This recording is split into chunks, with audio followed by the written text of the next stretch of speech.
memaparkan materi kami yang berjudul jaminan resi gudang.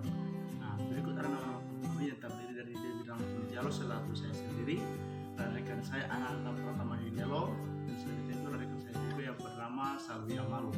Langsung saja kita masuk kepada materi, yaitu latar belakang. Nah, jaminan resi gudang pada awalnya diatur dalam Undang-Undang Nomor 9 Tahun 2006 tentang sistem resi gudang yang diubah dan diperbarui dengan Undang-Undang Nomor 9 Tahun 2011 tentang sistem resi gudang.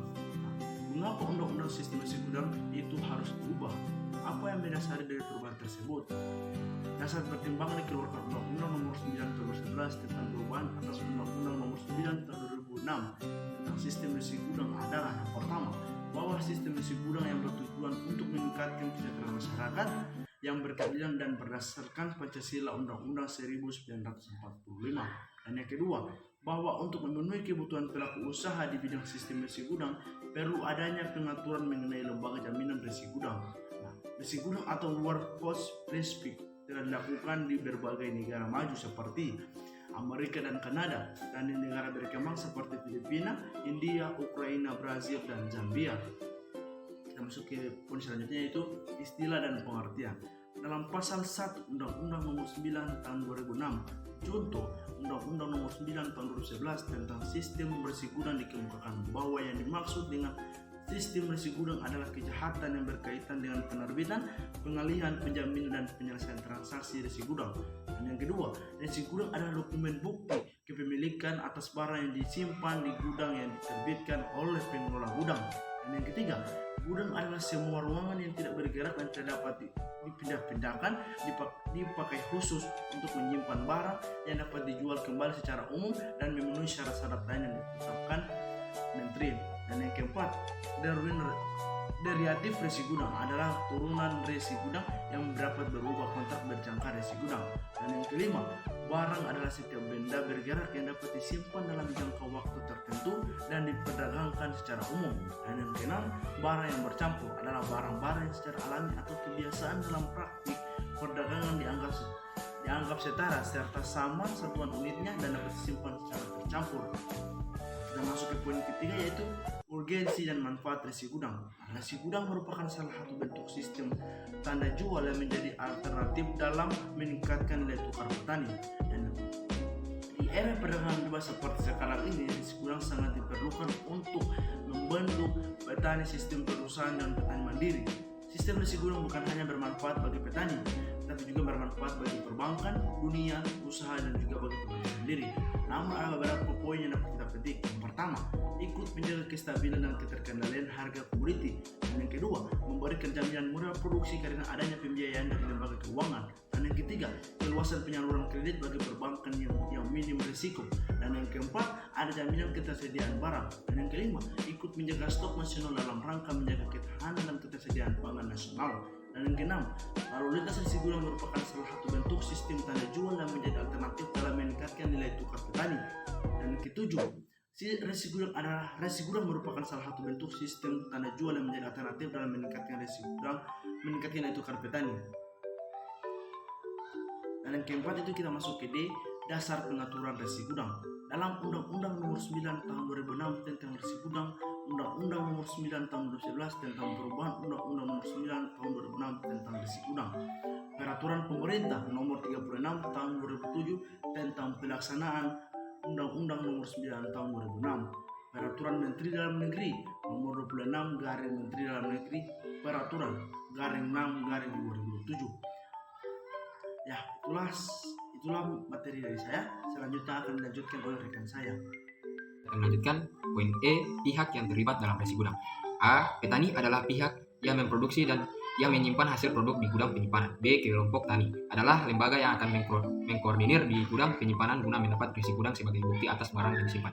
C. Pengolahan gudang adalah pihak yang melakukan usaha penggunaan yang melakukan penyimpanan, pemeliharaan, dan pengawasan barang yang disimpan oleh pemilik barang. Pengelola gudang dipersyaratkan harus berbentuk badan usaha yang berbeda hukum dan telah mendapat persetujuan dari pengawas. Pengelolaan gudang wajib membuat perjanjian pengelolaan secara tertulis dengan pemilik barang yang atau kuasanya yang sekurang-kurangnya membuat identitas serta hak dan kewajiban para pihak, jangka waktu penyimpanan, deskripsi barang dan asuransi. D. Lembaga penelitian kesesuaian adalah suatu lembaga akreditasi yang melakukan kegiatan penilaian yang membuktikan bahwa persyaratan tertentu mengenai produk sistem, proses dan SDM yang memiliki sudah sesuai dengan standar. E. Pusat registrasi adalah bentuk melakukan aktivitas pencatatan, penyimpanan, pengalihan, pembebanan hak jaminan pelopor serta penyediaan sistem dan jaringan informasi. F. Lembaga keuangan atau bank. G. Badan Pegawai Resi Gudang adalah lembaga yang memberi wewenang untuk melakukan pembinaan, pengawasan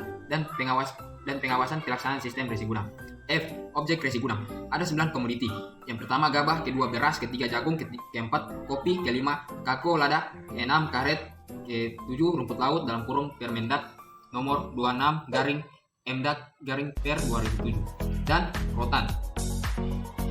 G. Syarat dan prosedur penjaminan resi gudang. Benda bergerak minimal memenuhi 3 syarat. 1. Memiliki daya simpan paling sedikit 3 bulan. 2. Memenuhi standar mutu tertentu. Dan 3. Jumlah minimum barang yang disimpan. Pasal 5 Undang-Undang Nomor 9 Tahun 2006. Resi gudang harus memuat sekurang-kurangnya A. Judul resi gudang, B. Jenis resi gudang yaitu resi gudang atas nama atau resi gudang atas pemerintah, C. Nama alamat pemilik barang, D. Lokasi gudang tempat penyimpanan barang, E. Tanggal penerbitan, F.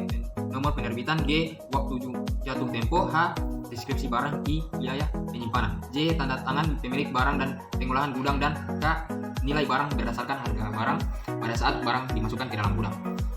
Resi gudang dapat dijadikan pasal 4 Undang-Undang Nomor 9 Tahun 2006. 1. Resi gudang dapat dialihkan dijadikan jaminan hutang atau digunakan sebagai dokumen penyerahan barang. 2. Resi gudang sebagai dokumen kepemilikan dapat dijadikan jaminan hutang. Sepenuhnya dapat dipersyaratkan adanya agunan lain. Penerbitan resi gudang. Pasal 6. 1. Setiap pemilik barang yang menyimpan barang di gudang berhak memperoleh resi gudang. 2. Pengelolaan barang penerbit resi gudang untuk setiap penyimpanan barang. Pengalihan resi gudang. Pasal 8. Pertama, pengalihan resi gudang ini atas nama dilakukan dengan akta autentik. Yang kedua, pengalihan resi gudang atas perintah dilakukan dengan endosemen yang disertai penyerahan resi gudang. Yang ketiga, pihak yang mengalihkan resi gudang wajib melapor kepada pusat registrasi. Dan yang keempat, resi gudang yang telah jatuh tempo tidak dapat dialihkan. Pada pasal 10 ayat pertama, penerima pengalihan resi gudang memperoleh hak atas dokumen dan barang. Pada pasal kedua, pihak yang mengalihkan resi gudang memberikan jaminan kepada penerima pengalihan bahwa resi gudang tersebut asli. Penerima pengalihan dianggap tidak mempunyai pengetahuan atas setiap fakta yang dapat mengganggu keabsahan resi gudang. Penerima pengalihan selanjutnya dibebaskan dari segala tanggung jawab atas kesalahan pengalihan pemegang resi gudang terdahulu, dan proses pengalihan telah terjadi secara sah sesuai dengan undang-undang. Sebab pengalihan. Pasal 11, pengalihan resi gudang ini sebagaimana dimaksud dalam pasal 8 ayat 1 dan ayat 2 dapat terjadi karena pewarisan, hibah, jual beli, dan atau sebab lain yang dibenarkan undang-undang, termasuk pemilik barang karena pembubaran badan usaha yang semula merupakan pemegang resi gudang. Hak jaminan. Pada pasal 12, perjanjian hak jaminan merupakan perjanjian ikutan dari suatu perjanjian utang piutang yang menjadi perjanjian pokok. Ayat kedua, setiap resi gudang yang diterbitkan hanya dapat dibebani satu jaminan utang. Pada pasal 13, penerimaan hak jaminan harus memberitahukan perjanjian penaikan resi gudang sebagaimana hak jaminan kepada pusat registrasi dan pengelola gudang. Pada pasal 14 ayat pertama, pembebanan hak jaminan terhadap resi gudang dibuat dengan akta perjanjian hak jaminan. Ayat kedua, perjanjian hak jaminan sebagaimana dimaksud pada ayat 1 sekurang-kurangnya memuat yang pertama, identitas pihak pemberi dan penerima hak jaminan. Yang kedua, data perjanjian pokok yang dijamin dengan hak jaminan. Yang ketiga, spesifikasi resi gudang yang diagungkan. Yang keempat, nilai jaminan utang. Yang kelima, nilai barang berdasarkan harga pasar pada saat barang dimasukkan ke dalam gudang. Hapusnya jaminan. Pasal 15, hak jaminan yang dimiliki oleh penerima hak jaminan hapus karena hal-hal sebagai berikut. Yang pertama, hapusnya utang pokok yang dijamin dengan hak jaminan, dan yang kedua, pelepasan hak jaminan oleh penerima hak jaminan. Pasal 16 ayat 1, apabila pemberian hak jaminan cedera janji penerima hak jaminan mempunyai hak untuk menjual objek jaminan atas kekuasaan sendiri melalui lelang umum atau penjualan langsung. Yang kedua, penerima hak jaminan memiliki hak untuk mengambil pelunasan piutang atas hasil penjualan sebagaimana dimaksud pada ayat 1 setelah dikurangi biaya penjualan dan biaya pengelolaan. Ayat ketiga, penjualan objek jaminan sebagaimana dimaksud pada ayat 1 hanya dapat dilakukan atas sepengetahuan pihak pemberi hak jaminan.